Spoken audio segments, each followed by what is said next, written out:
నీడలాగా పనిచేసేటువంటి కిషన్ రెడ్డి గారిని నియమించుకున్నటువంటి ఆ కేసీఆర్ బినామీ, కేసీఆర్ ప్రతిపాదిత బీజేపీ అధ్యక్షుడు ఈరోజు చాలా చిలక పలుకులు పలికినారు. ఇప్పుడు కూడా మీరు కేంద్ర మంత్రి, గత 5 సంవత్సరాల నుంచి మీరు కేంద్ర మంత్రి. నరేంద్ర మోడీ ప్రధానమంత్రి గారి నుంచి మొదలుపెట్టుకుంటే గల్లీ స్థాయి దాకా కూడా కాళేశ్వరం ఏటీఎం, కాళేశ్వరంలో అవినీతి జరిగిందని చెప్తా ఉన్నారు. మేము అధికారంలోకి వచ్చి 1 నెల రోజులు కాలే రాష్ట్రంలో, ఇంకా మేము కేంద్రంలో అధికారంలోకి రాలే. మీరు ఇలా ప్రెస్ కాన్ఫరెన్స్ చేసి కాంగ్రెస్, టీఆర్ఎస్, ఎంఐఎం అనే మాట చంద్రశేఖరరావు గారు స్క్రిప్ట్ను చదివి వినిపించే ప్రయత్నం చేశారు. దీని ద్వారా రాబోయే ఎన్నికల్లో ఏమైనా లబ్ధి జరుగుతుంది కావచ్చు అనుకుంటున్నారు. ఎందుకు జరుగుతుందో, ఎందుకు మాట్లాడుతారో తెలుస్తుంది. మీ యొక్క పొలిటికల్ ఎక్స్పీరియన్స్కి సంబంధించి మేము అడుగుతా ఉన్నాం. ఇవాళ గత 10 సంవత్సరాలుగా మీరు అధికారంలో ఉన్నారు.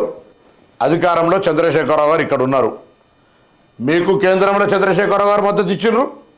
మీరు దేశంలో ఎవ్వరు భారతీయ జనతా పార్టీని వ్యతిరేకించినా వాళ్ళ మీద సిబిఐ, ఈడీ ఎన్ఫోర్స్మెంట్ రైడ్ లైనే ఒక కేసీఆర్ కుటుంబం తప్ప.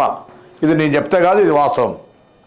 ఇటువంటి పరిస్థితులలో ఈరోజు కిషన్ రెడ్డి గారు మాట్లాడుతున్నటువంటి అంశాలకు సంబంధించి తీసుకుంటే, కాంగ్రెస్ ప్రభుత్వం అధికారంలోకి వచ్చిన తర్వాత జ్యుడిషియల్ ఎంక్వైరీకి మేము ఆదేశించడం ఇప్పటికీ మేము రెడీ.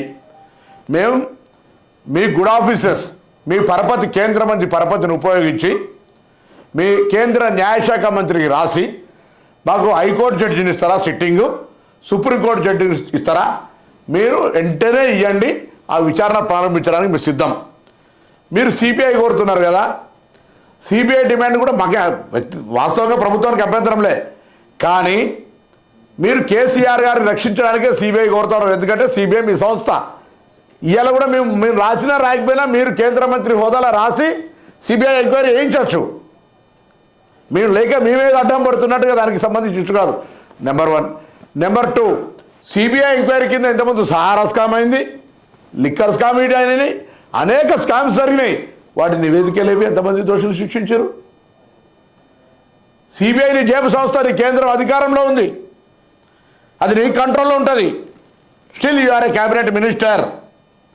నిజంగా నీకంత చిత్తశుద్ధి ఉంటే గతంలో జరిగినటువంటి స్కామ్స్ సిబిఐ ఎన్ని నివేదికలు ఇచ్చింది, దాని సక్సెస్ రేట్ ఎంత, ఎంతమంది దోషులను ఇప్పటి వరకు పంపింది అనే మాట మాట్లాడుతున్నది. ఎందుకు సిబిఐ ఓన్లీ హరాస్మెంట్ కొరకు తప్ప. నిజంగానే ఆ హరాస్మెంట్ ఉన్న కేసీఆర్ గారు చేస్తుంటే అది కూడా లేదు. సో ఇక్కడ కాంగ్రెస్ పార్టీగా మేము ఏం కోరుతున్నామంటే, మా ప్రభుత్వం అధికారంలోకి రాగానే కాళేశ్వరం ప్రాజెక్టుకు సంబంధించి జ్యుడిషియల్ ఎంక్వైరీ ఆదేశించింది. మేము సిట్టింగ్ జడ్జిను కేటాయించమని కోరుతా ఉన్నాం. మీ యొక్క కేంద్ర మంత్రి పరపతిని వినియోగించి ఆ సిట్టింగ్ జడ్జిని కేటాయించే విధంగా ప్రయత్నం చేయండి. 2, నిజంగా మీరు టీఆర్ఎస్ తోటి స్నేహితులు లేకపోతే మీరు గోషా మహల్లా మీ పార్టీ అభ్యర్థి మీద ఎంఐఎం పోటీ లేదు, జూబ్లీ హిల్స్లో మాత్రం అజరుద్దీన్ మీద పోటీ ఉంది. ఇదంతా అండర్స్టాండింగ్ అనేది ప్రజలకు అర్థమవుతలేదా? సో ఎన్నికల్లో లబ్ధి పొందడానికి సంబంధించి మీరు ఎన్ని డ్రామాలు ఆడినా మీకు మళ్ళా 100 సీట్లలో డిపాజిట్ రాలే. మీరు డిపాజిట్ రాని వాళ్ళు ఏదో కొత్తగా దాన్ని ఏదోటి మాట్లాడితే దాన్ని జరుగుతుంది అనుకుంటే మేము అడుగుతున్నాం, నువ్వు కేసీఆర్ ప్రతిపాదిత తెలంగాణ రాష్ట్ర బీజేపీ అధ్యక్షుడివి, అంతకంటే నీకు మించిన అర్హత ఏంది? ఇది మేము కాదు, భారతీయ జనతా పార్టీ నాయకత్వం. ఇవాళ కూడా అసలు వాస్తవంగా తెలంగాణ డిఎన్ఏ ఉన్న వాళ్ళు ఎవరు కూడా భారతీయ జనతా పార్టీ ఉండొద్దు. కేంద్రంలో లోక్సభ సాక్షిగా నరేంద్ర మోడీ గారు తెలంగాణ విధానాన్ని, తెలంగాణ ఏర్పాటు, తెలంగాణ అమరవీరుల ఆకాంక్షల్ని, తెలంగాణ ప్రజల ఆకాంక్షల్ని అవమానపరిచే విధంగా మాట్లాడినాక కూడా ఇంకా మేము బీజేపీ అని చెప్పుకుంటున్న వాళ్ళకి సిగ్గుండాలని అంటా ఉన్నాం. ఇవాళ మీరు తెలంగాణకు సంబంధించి మేము ప్రభుత్వం ఏర్పడి అసలు ఫలితాలు రేపటికి నెలైతే 7 తారీఖు నాడు క్యాబినెట్ అయితే మేము మా నాయకుడిని అంతా ఎంపిక చేసుకునే కార్యక్రమం జరుగుతుంది. ఇప్పటికి మీరు మీ యొక్క శాసనసభ పక్ష నాయకుని కూడా ఎంపిక చేసుకునే ప్రశ్న లేదు. ఇలా అడుగుతాను ఒకటే, నిజంగా భారతీయ జనతా పార్టీ కేసీఆర్ పట్ల, వారి ప్రభుత్వం పట్ల కాంగ్రెస్ చేసే విచారణకు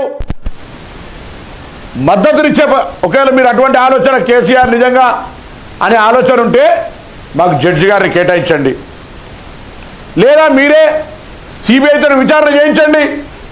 కేంద్రం మీది, మంత్రి మీరు, మీ లేఖకి విలువ లేదంటే మీరు ఆ మంత్రి పదవికి రాజీనామా చేయండి. మీ లేఖ ఒక central minister representing from the state Telangana ఇక్కడ జరిగిన కాళేశ్వరం అవినీతి మీద మీరు లేఖ రాస్తే మీ ప్రభుత్వం పట్టించుకోకపోతే మీరు మంత్రిగా ఉండి అనర్హత వేస్ట్.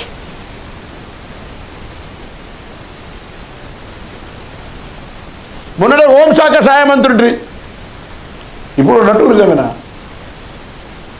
సో ఇటువంటి పరిస్థితులల్లో దయచేసి నాలికను తాటిమట్టను నాలికగా మార్చుకోకు కిషన్ రెడ్డి గారు.